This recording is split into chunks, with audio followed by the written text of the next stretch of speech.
This is the third book of the Tibetan Girl series. The other books in this series in order are The Redemption of Colonel Lei Cheng and Droids. These are works of fiction and in no way represent any person living or dead. Droids is set in a near future. First published in the United States by Yorosada, publishing in 2024. Text copyright by Michael Hillsgrove. Yorosada Publishing. All rights reserved. No part of this book may be reproduced or transmitted in any form or any means, electronic or mechanical, including recording, photocopying, on any information storage, retention, or retrieval system without the expressed written consent of the author, who retains the copyright, or authorized publisher. Proudly printed in the United States of America. Chapter 1, Scene 1. Everyone move, the president's been shot. Out of the way. Sarah Brewster watched in horror as the one man in the world whose life she was responsible for was wheeled into the operating room, his blood coating her blouse and skirt. The first woman ever selected to be the senior agent in charge of the president's protection detail would now be the first woman to lose a president. She had done everything right, all that she knew how to do, and still she failed. Good going. Had the job for a week and you fucked it up. Robertson was her rival, a man competing for the job. Competitive, arrogant, and one of the boys, he had expected to get the top slot. What's next, Brewster? After this, they won't let you protect the president's potty. She wanted to vomit. Sitting because her shaky legs could not hold her any longer, she was alone in her failure, colleagues and friends whispering to each other just out of earshot. Secret Service Senior Agent Sarah Brewster wished that at least one of those 3 bullets had hit her instead. Brewster, get in here and do your goddamn job for once. Her boss had arrived and was motioning for her to get into the operating room viewing theater. Assistant Director Lewis had opposed her appointment and never missed an opportunity to let her know it. I knew you couldn't handle this job. I want you to hear firsthand what your screw-up caused. 4 doctors, X-rays on video screens, 3 explosive bullets lodged in 3 different locations. Sarah heard the prognosis, and it was now officially a death watch, 1, maybe 2 hours at most. Behind her lay President John Matthews, the man whose word had made her responsible for his safety. They were arguing. Not one of them would touch the patient. A 5th doctor walked in holding charts, she supposed. Director Lewis, I am Dr. Albert Griffin, Chief of Thoracic Surgery here at NYU, and I tell you that there is only one surgeon on Earth that I know can save this patient's life. I watched her perform a dozen operations just like this the day the cyborgs invaded. I just got off the phone with her, and if you permit me, I can get her here in 5 minutes with her team. Brewster, get your ass in gear and take a detail and pick up this doctor. No need. She's in Stockholm at the moment at a conference on advanced medicine. Quantum Advanced Medical has one of their portals here for UN medical emergencies, and her team is already on the way. If she isn't a U.S. citizen, we can't clear her. She could kill the president. Griffin needed to make himself very clear. The president is already dead, Mr. Lewis. This is your only choice. If you want to save President Matthews' life, Dr. Tashi Monk is your only chance. I've already sent her the data. I'm not taking the responsibility for allowing an uncleared PER. I will, Sarah interrupted. I've met Tashi Monk. I'm still the head of the President's Protection Detail, and it's still my call. Where is the portal, Dr. Griffin? Brewster, if this person screws up, I'll have you up on treason charges. Chapter 1, Scene 2. I'll get you some scrubs, Agent Brewster. You look like the victim in a grade B horror movie all covered in blood. The blood was starting to dry, and reporters were getting pictures of her through the guarded glass doors. It was an 8-foot square white wall with a green light on top, sitting in a restricted area off of the lobby. As the light turned green, a small Asian woman, maybe 5 feet tall with blue eyes, appeared, dressed in a light blue evening gown. She was followed by a slightly taller blonde, carrying a large medical bag, and a brunette woman in her 30s, in a black pantsuit and one very familiar face. Tony Banner. My God, what are you doing here? This is Quantum Enforcement Team Dragon, Tashi's protection detail. This is Agent Vilma Janos, Margarita, and the man coming through now is Tom Davis, QE's best tech. I believe that you already know Dr. Tashi Monk. Tashi bowed slightly, offering her hand to Dr. Griffin, who greeted her warmly. Dr. Griffin, I have missed you. I had expected to see you in Stockholm, but I can see why you were busy. Margarita will assist me, as she is also a qualified physician, and I will need Mr. Davis to help set up the equipment. Can you show me to the patient, Dr. Griffin? It is a pleasure to see you again, Agent Sarah Brewster. Pleasure isn't how she would describe her feelings at the moment. Desperation, hope born of need, and the longing for a friend that had not abandoned her would be better descriptions of what she felt. Tony, it all went to hell so fast. We still don't know where the shots came from. Robertson stood in his path, blocking his way, flanked by 2 other agents, Adams and Smith. You want to shut up, Brewster. Banner isn't part of the band anymore. Left the Secret Service to join the Yahoos in Geneva. Just what are you doing here? I'll take that weapon if you don't mind. As per the UN Quantum Accords, I have full authority here. As long as Tashi is here and I am investigating the use of a quantum-class weapon, you will stand down, Robbie. Your weapon, sir. Out of my way, Robbie. The last thing she needed was a testosterone-driven shootout in the lobby of a hospital in the front of the press with their noses pressed on the front windows. Put your peckers away, boys. Tony Banner is a UN diplomatic bodyguard on assignment and is authorized to be armed. We invited them, as you recall. It felt like an old home week for the smiling Banner. Vilma, watch over Tashi from the OR theater. Agent Brewster and I have some catching up to do. I can see you've had a hard day, Sarah. Coffee? The cafeteria was on the 2nd floor and was nearly empty.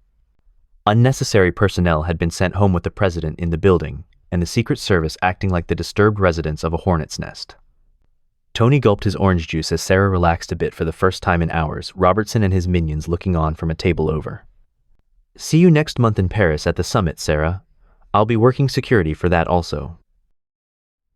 Chapter 1, Scene 3. It was nearing harvest time in the cornfields of Oklahoma, the stalks reaching 7 or 8 feet. Tony stared out from the porch at the small rural town in the distance, remembering how simple life was just a few decades ago. Beside him, an old man in his 70s. I see the U.S. Secret Service got the guy who shot the president. Damn fine organization, the Secret Service. You should have joined the Secret Service when you quit the Border Patrol, Tony. Like that girl you used to hang out with. Sarah was her name. It's a real shame that the vice president had a heart attack and the culprit Maddox shot himself. Anyways, the hero was some lady named Sally Brewer, or Brewski, or something like that. Pop's Banner stood, leaning on the porch rail, gazing out at the fields of corn and watching a young blonde woman work on his rusted harvester. Tony Banner sipped his coffee, relaxing with the local paper on the porch. The Hicksville Hollerer opened to the sports page, mostly local high schools. It had been years since he had been home, and the old farm was a bit run down. Still, it was a place where the memories were happy, and for the first time in memory he could relax. The hero was Sarah Brewster, Pops, the girl I used to hang out with. You could have done real well for yourself in the Secret Service. Now what are you doing, a lousy mall cop in Geneva, Virginia, arresting shoplifters and kids on skates? What kind of life is that for a man of action like you? Pops turned to face the fit black-haired son, who had shown so much promise growing up. At least go back to the Border Patrol. Snazzy uniforms, and they even give you a nice truck, not like that beat-up old Jeep your girlfriend is driving. It was a nice day in Oklahoma, corn as far as the eye could see. In the distance, a small town he grew up in, the top of the high school just visible between 2 copse of trees. The Jeep does have some interesting features, Pop. Rent a real car when you go to your reunion, Tony. That Sanger girl is still available. A nice boy like you ought to be married by now. What's wrong with that Margarita? Smart girl and really polite. She's good with machines, fixed the tractor and the harvester. Got the old truck running better too. No one understands machinery better than Margarita, Pops. Indeed, it was as if she were a machine herself, Tony thought. And that Wilma girl isn't bad either. Vilma, Pop. She's check. What's wrong with American girls, Tony? But at your age, you take what you can get. Thanks, Pop. Vilma opened the screen door, drying her hands on the kitchen towel. The smell of pot roast escaping to the porch was the signal that both of them were waiting for. And what's wrong with a girl who can cook? Girls in America can't cook anymore. This is a keeper, Tony. Like your blessed mother, now she could cook. No offense, Wilma. No offense taken, Mr. Banner, with a smile. I'll get Margarita. She's in the shed. Tony made his way to the small half-acre patch of walled-off land behind the shed. A bit overgrown and needing to be weeded, the Banner family graveyard was nearly full, with just enough plot left for himself and the family that he knew he would never have. The years had not been kind to the family farm, so much to do that a man in his 60s and now 70s never found the energy for. Like farms all over the county, old men without a son, either by choice or chance, dying a slow death, selling land to this corporation or that land developer. Only his paycheck had kept his father afloat. A somber Margarita, the blonde-haired Karma variant, improved, had found the family cemetery and was reading the tombstones. Dinner is ready, Margarita. Not that you need to eat. At least pretend. Milton, the mangy mutt, will appreciate anything that you drop on the floor. Was this your mother, Tony? She stared down at the granite tombstone, one of the better ones in the neglected patch of cemetery. Yes. My Uncle Bob and his wife Naomi over there. My brother Bill and his wife and son over there. My brother Sam is in the Veterans Cemetery in Arlington. I'm the last Banner. It's why my pop is pushing me to get married. Elizabeth Jane Banner. How did she die? Cancer. Paying for the treatments nearly destroyed Pop. In the same week, my brother, a U.S. Marine, took a bullet in some sandy hellhole, and on the way back from that funeral, Bill's family was killed by a drunk running a red light. The fire went out in Pop after that. It was an explanation that nearly killed him. Your father has stage 3 liver cancer, Tony. I can help, but it is illegal in the United States. At most, he has a year. I can give him 10, maybe more, but he didn't seem to want it. I don't understand, but he seems happy to be dying. Can you explain? Tony took a deep breath as he considered Margarita's question. A man is defined by his family and the relationships that he makes. It's love that gives life value, and everyone he loves is here in this cemetery. Without the people we love, what's left? Chapter 1, Scene 4. It was a cool early evening and Tony watched the black Mercedes roll up the dirt driveway. Getting out, his date for this evening had arrived. Brunette, a hair taller than the average woman she was dressed to impress. Sarah, you look lovely this evening. He needed a date, and since he needed an excuse to even be in the nation of his birth, a class reunion during a visit to a dying father was the perfect cover. I see that the president is now supporting the Android Accords. Tashi's little gift of life have anything to do with that? Probably. The Secret Service isn't happy that I let a prototype android work on President Matthews. That, and of course, Dr. Morgan's refusal to make a special deal. The Russian president has android bodyguards who foiled an attack on him last month. Now he wants an android doctor and an android staff, just like Ivanov has. You do know that Margarita isn't allowed in the country, don't you? I heard that. The US government wasn't particular about it when it was to save the president's life. I see she has the flying jeep. I bet that's a feature that the DMV isn't aware of. No wheel drive, not likely. I did ask her to keep it subsonic. Don't need no booms. Booms, she chuckled. So is Margarita here to save your father's life, Tony? Had occurred to me, but Margarita asked, and Pops didn't want it. So why does the president want to talk to me? If you need to ask that, you aren't a very good detective, Tony. You uncovered a coup attempt involving his assassination. Your team did in hours what the Secret Service would never be able to do until it's too late. You saved the nation, Tony. The president has a proposal to make. Standing by the door on the porch, Vilma, Margarita, and Pops stood watching the perfect couple walk toward them. Hey, Pop. You might remember Sarah Brewster, the hero who caught the president's shooter. Do I? Come in, come in. I was telling Tony that he should have joined the Secret Service like you did. Mall cop, a mall cop he became. Go back to the Border Patrol, I said. Maybe he will listen to you. What brings you to Hicksville? What is it, Senior Agent to the President, Sarah Brewster? Just Sarah tonight, Mr. Banner. Behind the old man, Vilma was signaling to play along. On vacation to see my folks and ran into Tony and crew at the mall. Since I had some time off, I wanted to talk to him about us. Your son is a great mall cop. We should get going, Sarah. Need the keys to the Jeep, Margarita. Sarah shook her head laughing. No way, Tony. We'll take my Mercedes. It's safer. Chapter 1, Scene 5. Is that the woman who caught the man who shot the president with Tony Banner? He always had a way with the ladies. Bert Kowalski was the town mechanic as well as its mayor. Pass me another beer, Fred. Nah, can't be. Wasn't Tony a Border Patrol sheriff or something? Yay, George, but he left that. A mall cop in Virginia, according to Pops. Is that right? Sheriff Marcus is getting a bit on. He could use a good deputy. Tony was the best badge this county ever had, if you remember. Yay, Bert. Tony caught that serial rapist and the biker gang that killed the Millers. He can't be a mall cop. That boy had talent. Maybe he's a spy or something. Let's find out. Bert Kowalski wasn't exactly a friend, but it had been 15 years and Tony must have forgotten that little incident by now. Walking over, he tapped the man on the shoulder. "Hey, Tony. Good to see you, boy. How's the best damn cop we ever had in this town? Your job's still open if you were wantin' it."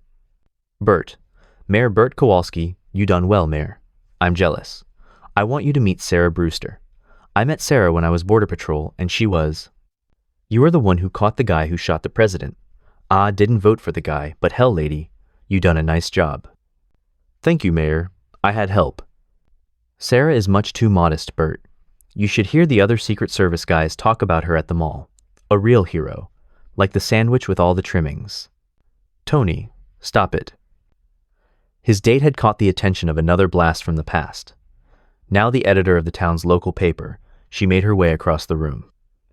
"My name is Matilda Hawthorne, Agent Brewster. You can call me Maddie.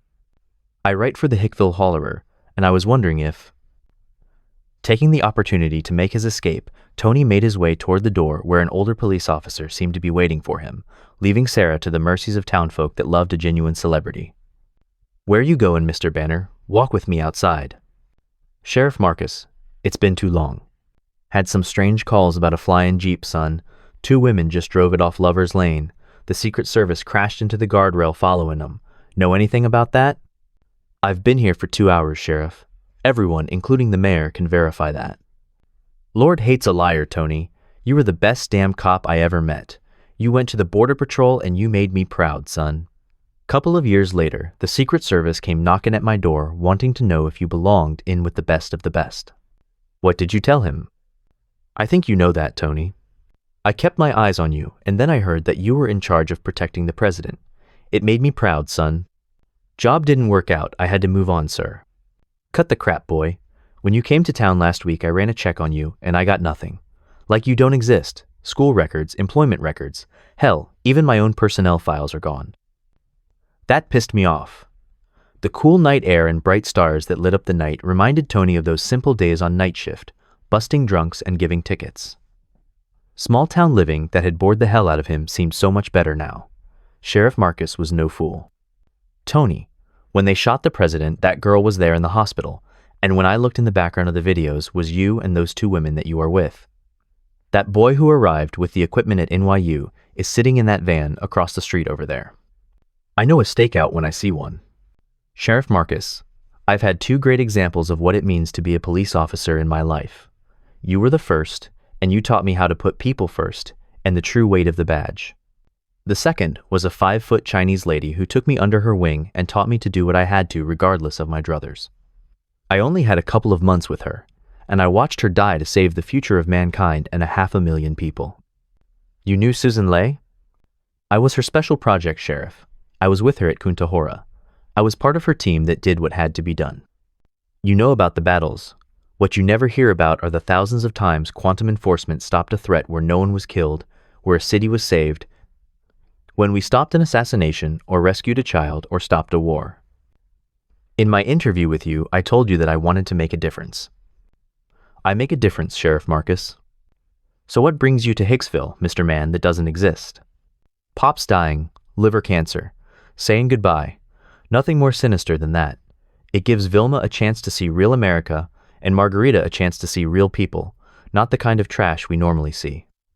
Sarah is here to get me to see the president. Job offer, Tony?